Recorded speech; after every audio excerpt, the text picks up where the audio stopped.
Hey, what's up guys? My name is Cameron Gallagher and today we're going to be taking a look at some high-key kind of pseudo HDR, almost sky replacement type of color grading. I would best describe this as kind of like a high-key color grading. This is generally something you do for commercial looks or just that type of like really, bright, colorful, everything's supposed to look kind of surreal and perfect. Everything's at its best, almost ultra perfect. And this is kind of a cool way to get that look and sort of a really nice way to some little tricks to keep that. So this shot is actually a thank you video for a sponsor video, and obviously you can see that this girl is talking about Tractor Supply in the background. And kind of what we wanted to do is make sure that we had this really high-key look. So of course one of the biggest things is framing up and shooting this. Now we shot this at about f4.5, may have been f5, I can't remember exactly, but either way it was pretty closed down enough where we can make sure that this Tractor Supply logo is in focus, because granted, could we have had it out of focus as like a style choice? Yes, but we wanted it in focus. It's a little bit out obviously compared to her, but we can obviously blatantly see that's what that is. So looking at this clip, this is shot in the GH5 in 10-bit 422, so I guess this is something you can work with 10-bit, but you can kind of see that the sky is still blown out. Now, unfortunately, in a perfect world, we would bring lights in, we would light her, probably like over up in here area, come down, hit her face, it would look really nice, and we wouldn't blow out the sky. Unfortunately, that's not the way things work, so we couldn't. Of course, there's this pole there too, couldn't really get rid of that. Probably could have framed it up a little differently, but really could care less about the pole. But the main thing is, this sky looks like shit. I mean, like, just plain honest, it looks terrible. So I didn't want to do a sky replacement, although this isn't too bad. You could probably easily get away with a sky replacement here, but I knew I wanted to enhance the sky so it looked better. So I'm going to kind of show you a really cool trick to do that, but we're going to kind of go through and grade this just as is.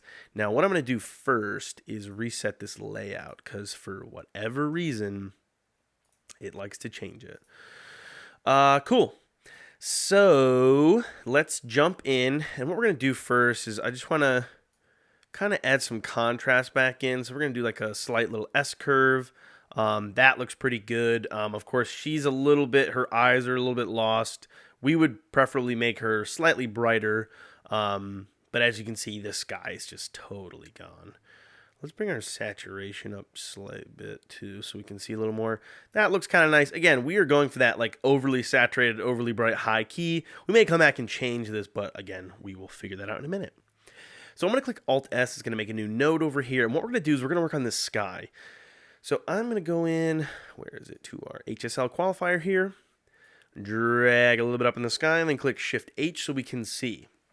Now, by clicking Shift-H, it kind of just shows you what you're selecting.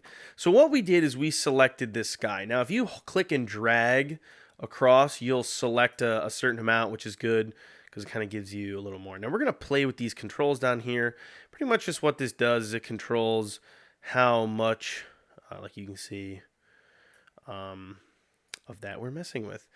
So we want to, so really you just got to play with these controls. There's no like perfect rhyme or reason to these.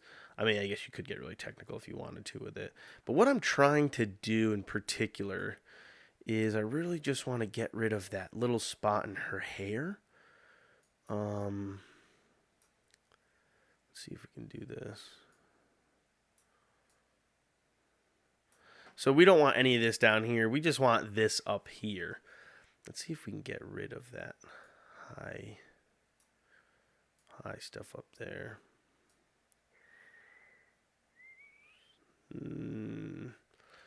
Might be kind of tough. All right, we're not going to really get into it super in depth for this. Of course, you could go through and do this, perfectly, but we're not going to do that. So what we're going to do is we're going to go over to our windows here. These things are going to be your best friend when it comes to color grading. And we're going to pull this up here. Whoops. We're going to drag this guy over here. Drag this guy over here. We're going to zoom out slightly. And then pull that guy over there. So we're pretty much just selecting this top, which is what we want. Now, there's not a ton of movement, but you're still going to want to track this most likely. So click on this little kind of like target here, turn off your perspective 3D, and then I'm going to click this track back button. And it's going to just use its cool motion tracking software and just make sure that that moves with the scene so that we're not losing, it's staying with just our sky, but we're not losing anything below it. So cool. That was pretty quick. And then what we're going to do is, so now we can do anything with the sky that we want. We can, of course, go super drastic. We can go really basic. We're going to go kind of drastic. It's not going to look that drastic, but it was kind of weird because I had to show it to somebody else to make sure that it looked okay. But what I did is I took our highlights up here, just went super blue, saturated the shit out of it. Now, of course, like if you were doing some weird trippy stuff, you could, of course, change this hue. We do not want to do that, but we do want it to look like real sky blue. So let's see how this looks. This might look like crap. So we're going to click Shift H, and yeah, that looks like crap. So, but we're in the right direction. So let's turn our saturation way down. Let's click Shift H again. That looks a lot better, although I feel like we could probably go even more. Pull it maybe, I don't know, I kind of like it to have a really deep blue. I don't know. That looks pretty good right there. Like, to me, I would not think twice about that as that being a blue sky. What I might do is brighten it ever so slightly. And might try to pull this even more blue. That's just too green. I feel like that looks pretty good. To me, now again, this really depends on the project and what you're doing. We can sell that because to me, that looks like a blue sky. Let's see if we reset it.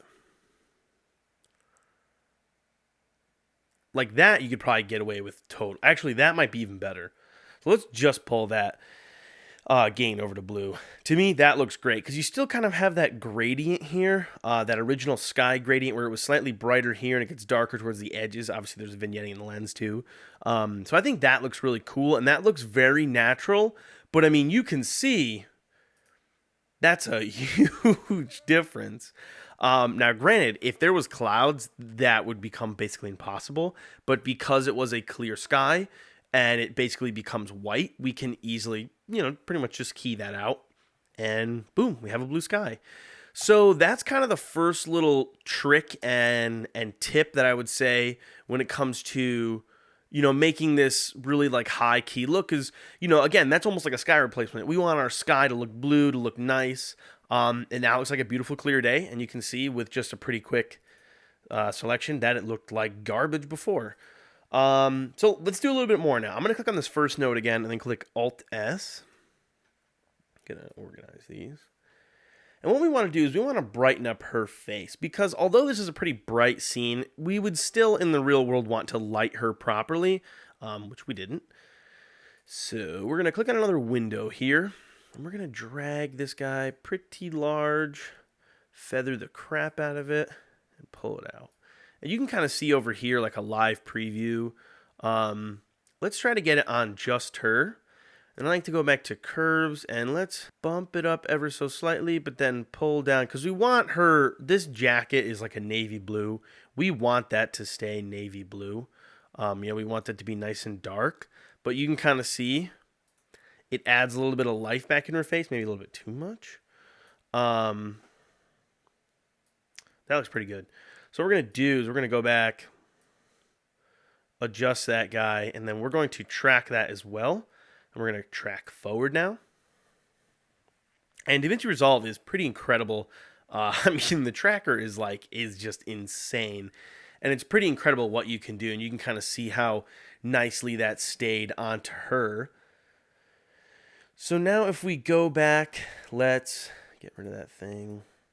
So now if we watch the clip, you can kind of see that she was like almost like low contrast, like blurred out. And you can see that just punched up the contrast. That might be a little bit too much.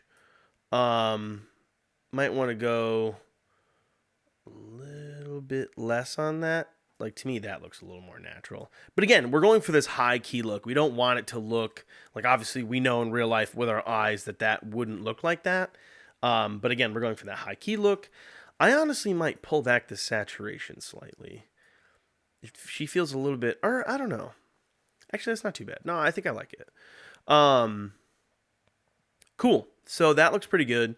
What you could always do too, and like, this depends on the skin type. Now she has pretty good skin, so we could probably do this. But you could, of course, always qualify her skin, and you could actually add mid-tone detail or contrast to her face, which is kind of cool.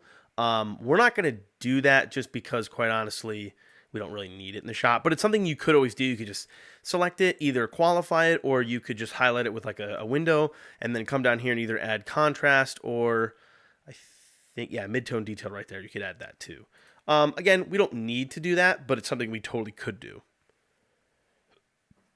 All right, so now what we're going to do is we want to, of course, this is a sponsorship video talking about Tractor Supply, so we want to show off Tractor Supply. Well, actually, before that, this is what we're going to do. We're going to click Alt-O while on our selection node. What that's going to do is make an out selection. I'll kind of show you. So this was our selection that we tracked, and then this is our non-selection. And what we're going to do is I just like to slightly pull down the values. This makes sure that it's not like a vignette, but it just adds a little bit more attention to her. Again, very subtle. Very, very subtle. Because if you go too far with this, it's going to look ridiculous. Like you could almost see that there's maybe a halo kind of around her. This is very quick, so it probably won't matter. But again, that could be, something you want to make sure you know ahead of time. So what we're going to do now is we're going to brighten up that Tractor Supply logo. So we're going to click Alt-S on our original node again. I'm really bad at node and organization, so you'll have to excuse it. All right, so we're going to go into our window here again, and I might as well just call this tutorial something about windows. What we're going to do is we're going to just pull, we're going to pull this sign roughly to the corners. We don't have to be perfect because we're going to feather this, and we don't want it to look really sharp. Actually, that's kind of not too much. That's not bad feathering. And then what I'm going to do is just slightly, ever so slightly boost. That might be a little much, right about there. And then I'm going to come in, add some contrast, and then maybe even some of that mid-tone detail. And I don't think that's bad. I mean, you can kind of see that. Let me try. Like if you really wanted to, like if this was like really intense and this was like a Tractor Supply ad, you might want to go in and like mask out this whole thing and brighten that up. I'm definitely not going to do that for this. But what I would say you could do is just pull it out more. And then I would say, yeah, that's a little bit much. That's kind of going over the top. But what we can do is I do like that we add a little bit of contrast, mid-tone detail. Let's just pull that up just the slightest bit. That you'd almost not notice, but that's kind of what we want. We want it to be really, really subtle. And again, we're just lifting it just enough where you look, you're obviously your attention's on her and what she's saying, but at the same time, we're hopping back there and we're like, oh, okay, we see that logo. And of course, what we're going to do is we're going to track this backwards. So we're going to go back to our tracker and backtrack. Cool. So that is pretty much it. You can see that these little subtle changes are what make such a huge difference. So let's take away some of these things. We can take away kind of our little vignette there, as well as the brightening of her face. We can just see how much darker. It almost looks like we were doing something opposite. Kind of get rid of that Tractor Supply. Of course, we get rid of the sky. Huge difference. And then, of course, just our initial contrast. So, you can see that is a massive difference. When we add back that contrast, we brighten the sign up. We brighten her up. We darken the background ever so slightly, if it'll turn on. And then we add that sky. You can just see that this now looks like a really high-key commercial. It might be a little bit contrasty. You might want to pull back the contrast ever so slightly. You could always pull it up just a little bit. I don't want to. I want to keep it that way. But again, pretty simple stuff. But again, these are just kind of cool like stepping stones for you to use for your project. So when you're going in and you're doing your project and you know, maybe you couldn't get a chance to light, so you want to add some brightening or different things like that. There's a lot of cool options that you can do, especially with tracking power windows. I mean, or excuse me, tracking the windows. That is just like one of the best things that you can possibly use. It can come in handy for so many different things, and I do really love this sort of like makeshift HDR kind of sky replacement thing. I think it's really cool. It's a really cool technique. It doesn't always work. Of course, if you have a shot that you have clouds or stuff like that, it's not going to work. But again, it's just a really cool idea, and it kind of gives you something cool to work with. So I hope you guys enjoyed this video. I hope you guys enjoyed this video. I have a lot of cool stuff coming soon. Be sure to stay tuned. We have a big short film working on very soon, as well as a couple other commercials and music videos we're going to do some behind-the-scenes shoots of. So be sure to subscribe and like and comment. I'm going to be doing some more color grading tutorials coming soon as well. So be sure to stay tuned for those, and visit me on Instagram. Follow me there, as well as check out the Patreon page too if you want to help out and get some extra content. And I'll catch you guys soon.